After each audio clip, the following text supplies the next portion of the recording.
Hola amigos. Somos los Cazadores de Libros y hoy en nuestro programa Leyendo el Quijote, capítulo 20.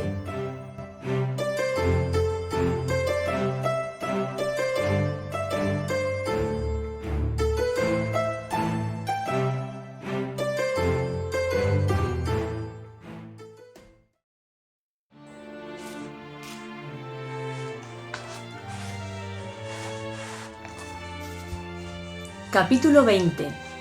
De la jamás vista ni oída aventura que con más poco peligro fue acabada de famoso caballero en el mundo como la que acabó el valeroso Don Quijote de la Mancha.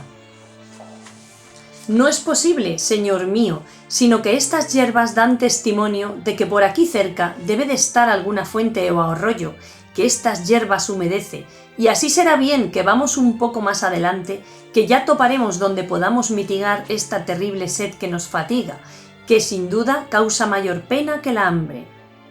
Parecióle bien el consejo a Don Quijote, y tomando de la rienda a Rocinante y Sancho del cabestro a su asno, después de haber puesto sobre él los relieves que de la cena quedaron, comenzaron a caminar por el prado arriba, a tiento, porque la escuridad de la noche no les dejaba ver cosa alguna. Mas no hubieron andado 200 pasos, cuando llegó a sus oídos un grande ruido de agua, como que de algunos grandes y levantados riscos se despeñaba. Alegróles el ruido en gran manera, y parándose a escuchar hacia qué parte sonaba, oyeron a deshora otro estruendo que les aguó el contento del agua, especialmente a Sancho, que naturalmente era medroso y de poco ánimo. Digo que oyeron que daban unos golpes a compás, con un cierto crujir de hierros y cadenas, acompañados del furioso estruendo del agua, que pusieran pavor a cualquier otro corazón que no fuera el de Don Quijote.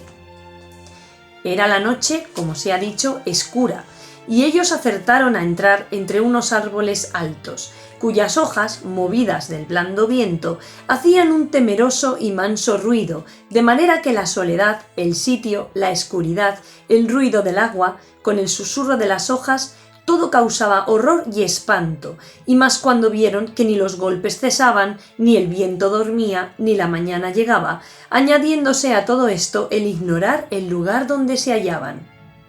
Pero Don Quijote, acompañado de su intrépido corazón, saltó sobre Rocinante, y embrazando su rodela, terció su lanzón y dijo: «Sancho, amigo, has de saber que yo nací, por querer del cielo, en esta nuestra edad de hierro, para resucitar en ella la de oro o la dorada, como suele llamarse. Yo soy aquel para quien están guardados los peligros, las grandes hazañas, los valerosos hechos. Yo soy, digo otra vez, quien ha de resucitar los de la tabla redonda, los 12 de Francia y los 9 de la fama, y el que ha de poner en olvido los plátires, los tablantes, olivantes y tirantes, los febos y bilianises, con toda la caterva de los famosos caballeros andantes del pasado tiempo, haciendo en este en que me hallo tales grandezas, extrañezas y fechos de armas que escurezcan las más claras que ellos ficieron.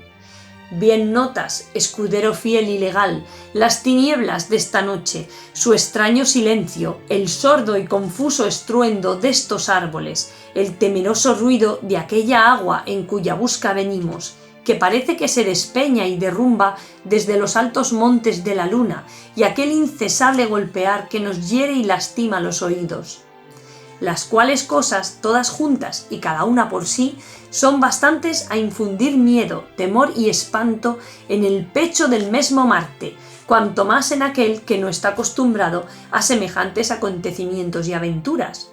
Pues todo esto que yo te pinto son incentivos y despertadores de mi ánimo, que ya hace que el corazón me reviente en el pecho con el deseo que tiene de acometer esta aventura, por más dificultosa que se muestre. Así que aprieta un poco las cinchas a Rocinante, y quédate a Dios, y espérame aquí hasta 3 días no más, en los cuales, si no volviere, puedes tú volverte a nuestra aldea, y desde allí, por hacerme merced y buena obra, irás al Toboso, donde dirás a la incomparable señora mía Dulcinea que su cautivo caballero murió por acometer cosas que le hiciesen digno de poder llamarse suyo».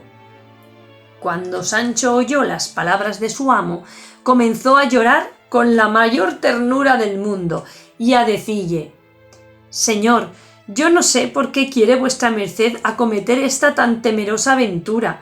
Ahora es de noche, aquí no nos ve nadie, bien podemos torcer el camino y desviarnos del peligro, aunque no bebamos en 3 días, y pues no hay quien nos vea, menos habrá quien nos note de cobardes.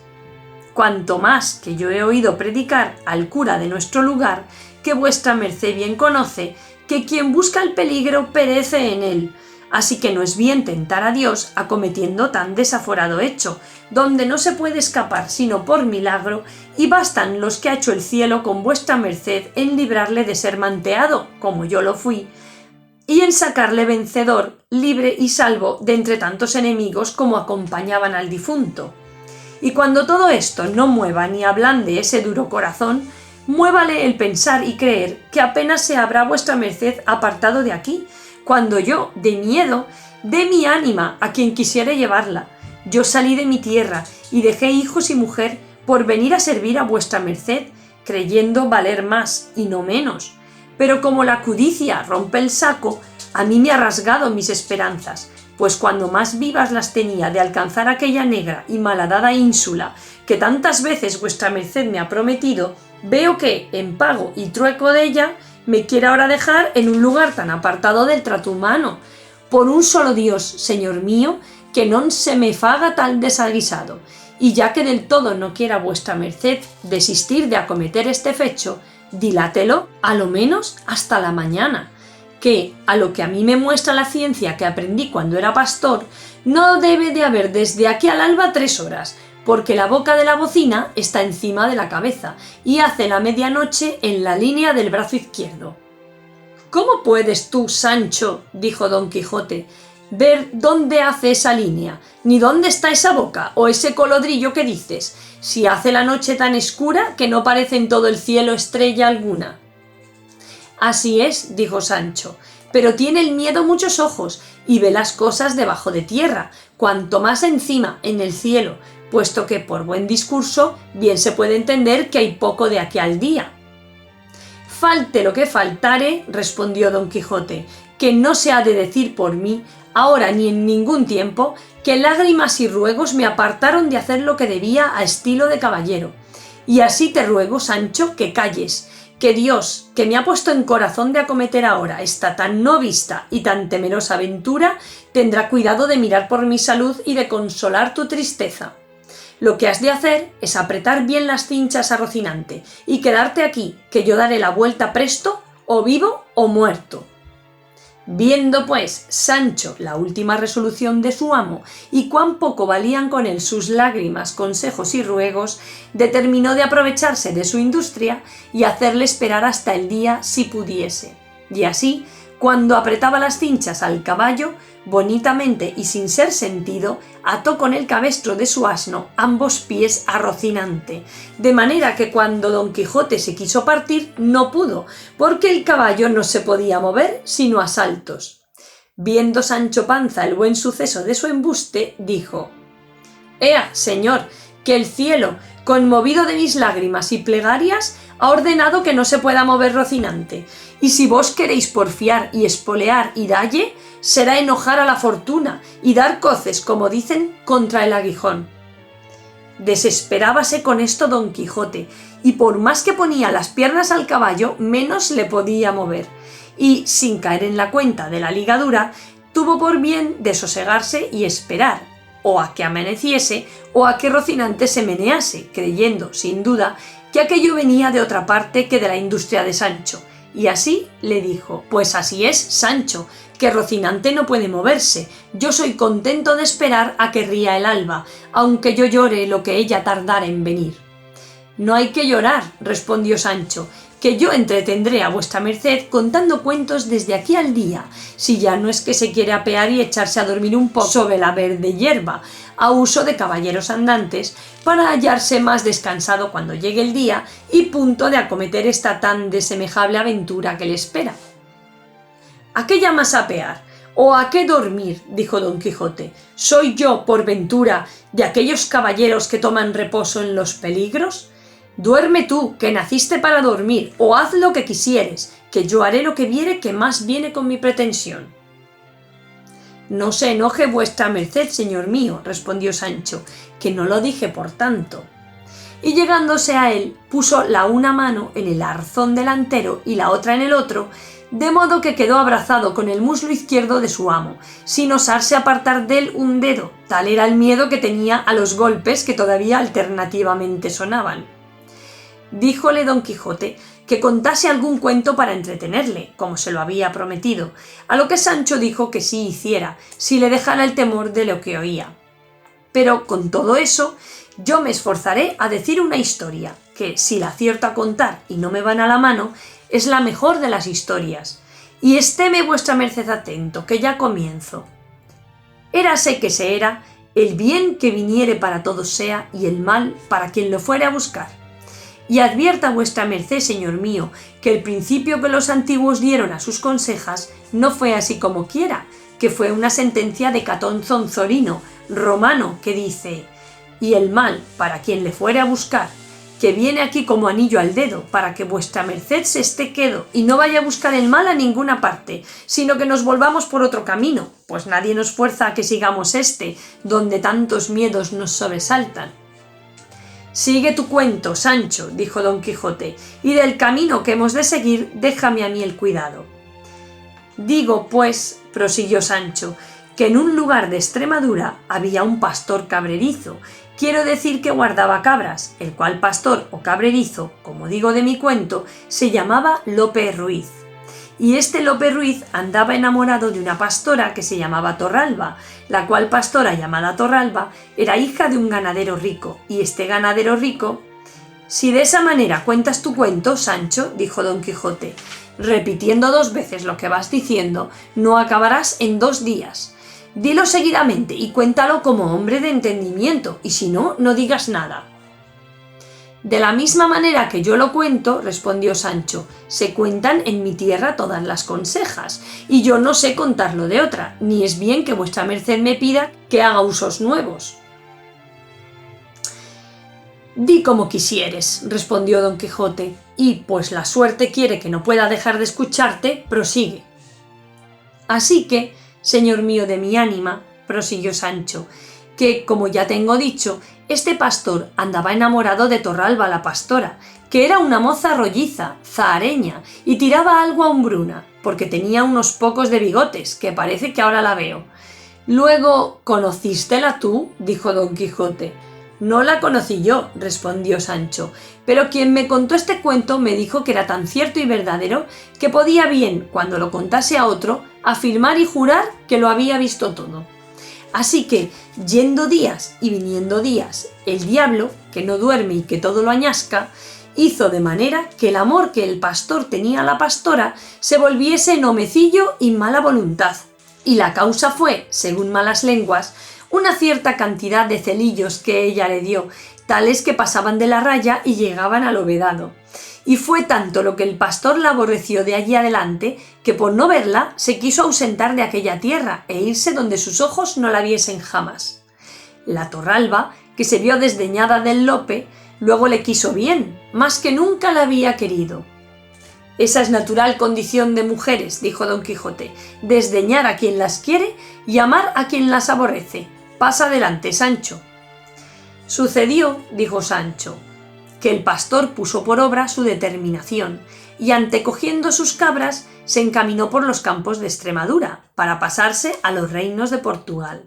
La Torralba, que lo supo, se fue tras él y seguíale a pie y descalza desde lejos, con un bordón en la mano y con unas alforjas al cuello, donde llevaba, según es fama, un pedazo de espejo y otro de un peine, y no sé qué botecillo de mudas para la cara. Mas llevase lo que llevase, que yo no me quiero meter ahora en averiguallo, solo diré que dicen que el pastor llegó con su ganado a pasar el río Guadiana, y en aquella sazón iba crecido y casi fuera de madre, y por la parte que llegó no había barca ni barco ni quien le pasase a él ni a su ganado, de la otra parte, de lo que se congojó mucho porque veía que la Torralba venía ya muy cerca y le había de dar mucha pesadumbre con sus ruegos y lágrimas. mas tanto anduvo mirando que vio a un pescador que tenía junto a sí un barco, tan pequeño que solamente podían caber en él una persona y una cabra, y con todo esto le habló y concertó con él que le pasase a él y a 300 cabras que llevaba. Entró el pescador en el barco y pasó una cabra, volvió y pasó otra, tornó a volver y tornó a pasar otra. Tenga vuestra merced cuenta en las cabras que el pescador va pasando, porque si se pierde una de la memoria se acabará el cuento y no será posible contar más palabra de él. Sigo pues y digo que el desembarcadero de la otra parte estaba lleno de cieno y resbaloso, y tardaba el pescador mucho tiempo en ir y volver. Con todo esto volvió por otra cabra, y otra y otra. «Haz cuenta que las paso todas», dijo Don Quijote. «No andes yendo y viniendo de esa manera, que no acabarás de pasarlas en un año». «¿Cuántas han pasado hasta ahora?», dijo Sancho. «¿Yo? ¿Qué diablos sé?», respondió Don Quijote. «He ahí lo que yo dije, que tuviese buena cuenta. Pues por Dios que se ha acabado el cuento, que no hay pasar adelante». «¿Cómo puede ser eso?», respondió Don Quijote. «Tan de esencia de la historia es saber las cabras que han pasado por extenso, que si se yerra una del número no puede seguir adelante con la historia». «No, señor, en ninguna manera», respondió Sancho, «porque así como yo pregunté a vuestra merced que me dijese cuántas cabras habían pasado y me respondió que no sabía, en aquel mismo instante se me fue a mí de la memoria cuanto me quedaba por decir, y a fe que era de mucha virtud y contento». «¿De modo», dijo Don Quijote, «que ya la historia es acabada?» «Tan acabada es como mi madre», dijo Sancho. «Dígote de verdad», respondió Don Quijote, «que tú has contado una de las más nuevas consejas, cuento o historia que nadie pudo pensar en el mundo, y que tal modo de contarla ni dejarla jamás se podrá ver ni habrá visto en toda la vida, aunque no esperaba yo otra cosa de tu buen discurso. Mas no me maravillo, pues quizá estos golpes que no cesan te deben de tener turbado el entendimiento». «Todo puede ser», respondió Sancho, «mas yo sé que en lo de mi cuento no hay más que decir, que allí se acabado comienza el yerro de la cuenta del pasaje de las cabras». «Acabe enhorabuena donde quisiere», dijo Don Quijote, «y veamos si se puede mover Rocinante». Tornóle a poner las piernas, y él tornó a dar saltos, y a estarse quedo, tanto estaba de bien atado. En esto parece ser o que el frío de la mañana que ya venía, o que Sancho hubiese cenado algunas cosas lenitivas, o que fuese cosa natural, que es lo que más se debe creer, a él le vino en voluntad y deseo de hacer lo que otro no pudiera hacer por él. Mas era tanto el miedo que había entrado en su corazón que no osaba apartarse un negro de uña de su amo, pues pensar de no hacer lo que tenía gana tampoco era posible. Y así lo que hizo, por bien de paz, fue soltar la mano derecha, que tenía asida al arzón trasero, con la cual, bonitamente y sin rumor alguno, se soltó la lazada corrediza con que los calzones se sostenían, sin ayuda de otra alguna, y en quitándosela dieron luego abajo, y se le quedaron como grillos. Tras esto alzó la camisa lo mejor que pudo y echó al aire entrambas posaderas, que no eran muy pequeñas. Hecho esto, que él pensó que era lo más que tenía que hacer para salir de aquel terrible aprieto y angustia, le sobrevino otra mayor, que fue que le pareció que no podía mudarse sin hacer estrépito y ruido, y comenzó a apretar los dientes y a encoger los hombros, recogiendo en sí el aliento todo cuanto podía, pero con todas estas diligencias fue tan desdichado que al cabo vino a hacer un poco de ruido, bien diferente de aquel que a él le ponía tanto miedo. Oyólo Don Quijote y dijo: «¿Qué rumor es ese, Sancho?». «No sé, señor», respondió él, «alguna cosa nueva debe de ser, que las aventuras y desventuras nunca comienzan por poco». Tornó otra vez a probar ventura, y sucedióle también que sin más ruido ni alboroto que el pasado, se halló libre de la carga que tanta pesadumbre le había dado. Mas como Don Quijote tenía el sentido del olfato tan vivo como el de los oídos, y Sancho estaba tan junto y cosido con él, que casi por línea recta subían los vapores hacia arriba, no se puso excusar de que algunos no llegasen a sus narices, y apenas hubieron llegado, cuando él fue al socorro, apretándolas entre los dos dedos y con tono algo gangoso, dijo: «Paréceme, Sancho, que tienes mucho miedo». «Sí tengo», respondió Sancho, «mas ¿en qué lo echa de ver vuestra merced ahora más que nunca?». En que ahora más que nunca hueles, y no a ámbar, respondió don Quijote. Bien podría ser, dijo Sancho, mas yo no tengo la culpa, sino vuestra merced, que me trae a deshoras y por estos no acostumbrados pasos. Retírate 3 o 4 allá, amigo, dijo don Quijote, todo esto sin quitarse los dedos de las narices. Y desde aquí adelante ten más cuenta con tu persona y con lo que debes a la mía, que la mucha conversación que tengo contigo ha engendrado este menosprecio. Apostaré, replicó Sancho, que piensa vuestra merced que yo he hecho de mi persona alguna cosa que no debía. Peor es meneallo, amigo Sancho, respondió don Quijote. En estos coloquios y otros semejantes pasaron la noche amo y mozo, mas viendo Sancho que a más andar se venía la mañana, con mucho tiento desligó a Rocinante y se ató los calzones. Como Rocinante se vio libre, aunque él de suyo no era nada brioso, parece que se resintió y comenzó a dar manotadas, porque corbetas, con perdón suyo, no las sabía hacer. Viendo pues don Quijote que ya Rocinante se movía, lo tuvo a buena señal y creyó que lo era de que acometiese aquella temerosa aventura.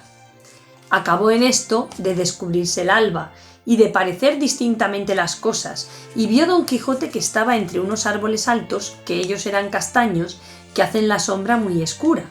Sintió también que el golpear no cesaba, pero no vio quién lo podía causar, y así, sin más detenerse, hizo sentir las espuelas a Rocinante, y tornando a despedirse de Sancho, le mandó que allí le aguardase 3 días, a lo más largo, como ya otra vez se lo había dicho, y que si al cabo de ellos no hubiese vuelto, tuviese por cierto que Dios había sido servido de que en aquella peligrosa aventura se le acabasen sus días. Tornóle a referir el recado y embajada que había de llevar de su parte a su señora Dulcinea, y que en lo que tocaba a la paga de sus servicios no tuviese pena, porque él había dejado hecho su testamento antes que saliera de su lugar, donde se hallaría gratificado de todo lo tocante a su salario, rata por cantidad, del tiempo que hubiese servido, pero que si Dios le sacaba de aquel peligro sano y salvo y sin cautela, se podía tener por muy más que cierta la prometida ínsula. De nuevo tornó a llorar Sancho, oyendo de nuevo las lastimeras razones de su buen señor, y determinó de no dejarle hasta el último tránsito y fin de aquel negocio. De estas lágrimas y determinación tan honrada de Sancho Panza saca el autor de esta historia que debía de ser bien nacido y por lo menos cristiano viejo, cuyo sentimiento enterneció algo a su amo, pero no tanto que mostrase flaqueza alguna. Antes, disimulando lo mejor que pudo, comenzó a caminar hacia la parte por donde le pareció que el ruido del agua y del golpear venía. Seguíale Sancho a pie, llevando, como tenía de costumbre, del cabestro a su jumento, perpetuo compañero de sus prósperas y adversas fortunas, y habiendo andado una buena pieza por entre aquellos castaños y árboles sombríos, dieron en un pradecillo que al pie de unas altas peñas se hacía, de las cuales se precipitaba un grandísimo golpe de agua. Al pie de las peñas estaban unas casas mal hechas, que más parecían ruinas de edificios que casas, de entre las cuales advirtieron que salía el ruido y estruendo de aquel golpear, que aún no cesaba. Alborotóse Rocinante con el estruendo del agua y de los golpes, y sosegándole don Quijote se fue llegando poco a poco a las casas, encomendándose de todo corazón a su señora, suplicándole que en aquella temerosa jornada y empresa le favoreciese, y de camino se encomendaba también a Dios que no le olvidase. No se le quitaba Sancho del lado, el cual alargaba cuanto podía el cuello y la vista por entre las piernas de Rocinante, por ver si vería ya lo que tan suspenso y medroso le tenía. Otros 100 pasos serían los que anduvieron, cuando al doblar de una punta pareció descubierta y patente la misma causa, sin que pudiese ser otra, de aquel horrísono y para ellos espantable ruido que tan suspensos y medrosos toda la noche los había tenido, y eran, si no lo has, oh lector, por pesadumbre y enojo, 6 mazos de batán, que con sus alternativos golpes aquel estruendo formaban. Cuando don Quijote vio lo que era, enmudeció y pasmóse de arriba abajo. Miróle Sancho y vio que tenía la cabeza inclinada sobre el pecho, con muestras de estar corrido. Miró también don Quijote a Sancho y vióle que tenía los carrillos hinchados y la boca llena de risa, con evidentes señales de querer reventar con ella, y no pudo su melancolía tanto con él que a la vista de Sancho pudiese dejar de reírse. Y como vio Sancho que su amo había comenzado, soltó la presa, de manera que tuvo necesidad de apretarse las ijadas con los puños, por no reventar riendo. 4 veces sosegó y otras tantas volvió a su risa con el mismo ímpetu que primero, de lo cual ya se daba el diablo Don Quijote, y más cuando le oyó decir como por modo de fisga: «Has de saber, oh Sancho amigo, que yo nací por querer del cielo en esta nuestra edad de hierro para resucitar en ella la dorada o de oro. Yo soy aquel para quien están guardados los peligros, las hazañas grandes, los valerosos fechos». Y por aquí fue repitiendo todas o las más razones que Don Quijote dijo la vez primera que oyeron los temerosos golpes. Viendo pues Don Quijote que Sancho hacía burla de él, se corrió y enojó en tanta manera que alzó el lanzón y le asentó 2 palos, tales que si como los recibió en las espaldas los recibiera en la cabeza, quedara libre de pagarle el salario, si no fuera a sus herederos. Viendo Sancho que sacaba tan malas veras de sus burlas, con temor de que su amo no pasase adelante en ellas, con mucha humildad le dijo: «Sosiéguese vuestra merced, que por Dios que me burlo». «Pues porque os burláis, no me burlo yo», respondió Don Quijote. «Venid acá, señor alegre, pareceos a vos que si como estos fueron mazos de batán fueran otra peligrosa aventura, ¿no había yo mostrado el ánimo que convenía para emprendella y acaballa? ¿Estoy yo obligado a dicha, siendo como soy caballero, a conocer y distinguir los sones y saber cuáles son de batán o no? Y más, que podría ser, como es verdad, que no los he visto en mi vida, como vos los habréis visto, como villano ruin que sois, criado y nacido entre ellos. Si no, haced vos que estos 6 mazos se vuelvan en 6 jayanes, y echádmelos a las barbas uno a uno, o todos juntos, y cuando yo no diere con todos patas arriba, haced de mí la burla que quisiéredes». «No haya más, señor mío», replicó Sancho, «que yo confieso que he andado algo risueño, en demasía.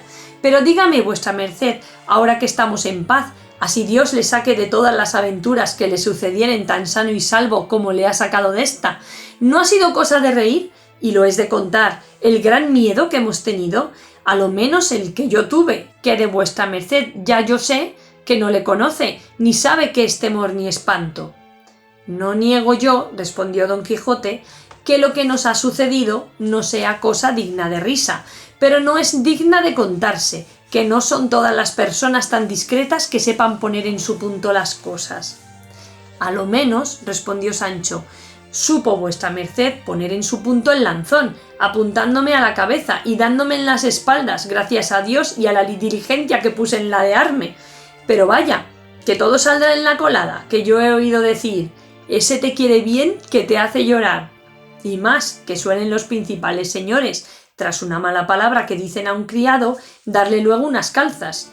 Aunque no sé lo que le suelen dar tras haberle dado de palos, si ya no es que los caballeros andantes dan tras palos ínsulas o reinos en tierra firme. Tal podría correr el dado», dijo Don Quijote, «que todo lo que dices viniese a ser verdad. Y perdona lo pasado, pues eres discreto y sabes que los primeros movimientos no son en mano del hombre, y está advertido de aquí adelante en una cosa, para que te abstengas y reportes en el hablar demasiado conmigo, que en cuantos libros de caballerías he leído, que son infinitos, jamás he hallado que ningún escudero hablase tanto con su señor como tú con el tuyo. Y en verdad que lo tengo a gran falta, tuya y mía. Tuya en que me estimas en poco, mía en que no me dejo estimar en más. Sí, que Gandalín, escudero de Amadís de Gaula, conde fue de la ínsula firme, y se lee de él que siempre hablaba a su señor con la gorra en la mano, inclinada la cabeza y doblado el cuerpo, more turquesco. Pues, ¿qué diremos de Gasábal, escudero de don Galaor, que fue tan callado, que para declararnos la excelencia de su maravilloso silencio, sola una vez se nombra su nombre en toda aquella tan grande como verdadera historia? De todo lo que he dicho, has de inferir, Sancho, que es menester hacer diferencia de amo a mozo, de señor a criado y de caballero a escudero, así que desde hoy en adelante nos hemos de tratar con más respeto, sin darnos cordelejo, porque de cualquiera manera que yo me enoje con vos, ha de ser mal para el cántaro. Las mercedes y beneficios que yo os he prometido llegarán a su tiempo, y si no llegaren, el salario, a lo menos, no se ha de perder, como ya os he dicho. Está bien cuanto vuestra merced dice, dijo Sancho, pero querría yo saber, por si acaso no llegase el tiempo de las mercedes y fuese necesario acudir al de los salarios, cuánto ganaba un escudero de un caballero andante en aquellos tiempos, y si se concertaban por meses o por días como peones de albañil. No creo yo, respondió don Quijote, que jamás los tales escuderos estuvieron a salario, sino a merced. Y si yo ahora le he señalado a ti en el testamento cerrado que dejé en mi casa, fue por lo que podía suceder, que aún no sé cómo prueba en estos tan calamitosos tiempos nuestros la caballería, y no querría que por pocas cosas penase mi ánima en el otro mundo, porque quiero que sepas, Sancho, que en él no hay estado más peligroso que el de los aventureros. Así es verdad, dijo Sancho, pues solo el ruido de los mazos de un batán pudo alborotar y desasosegar el corazón de un tan valeroso andante aventurero como es vuestra merced. Más bien puede estar seguro que de aquí adelante no despliegue mis labios para hacer donaire de las cosas de vuestra merced, si no fuere para honrarle como a mi amo y señor natural. De esa manera, replicó don Quijote, vivirás sobre la haz de la tierra, porque después de a los padres, a los amos se ha de respetar, como si lo fuesen.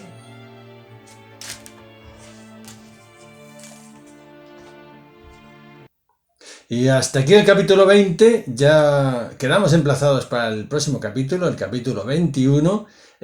Yo creo que van a seguir siendo igual de graciosos. Sí. Este nos ha hecho reír, lo ha pasado mal Lourdes leyendo, que ha sido muy gracioso el capítulo. Y nada, pues a ver qué nos depara el próximo capítulo, amigos. Eso Hasta es. otro día. Adiós.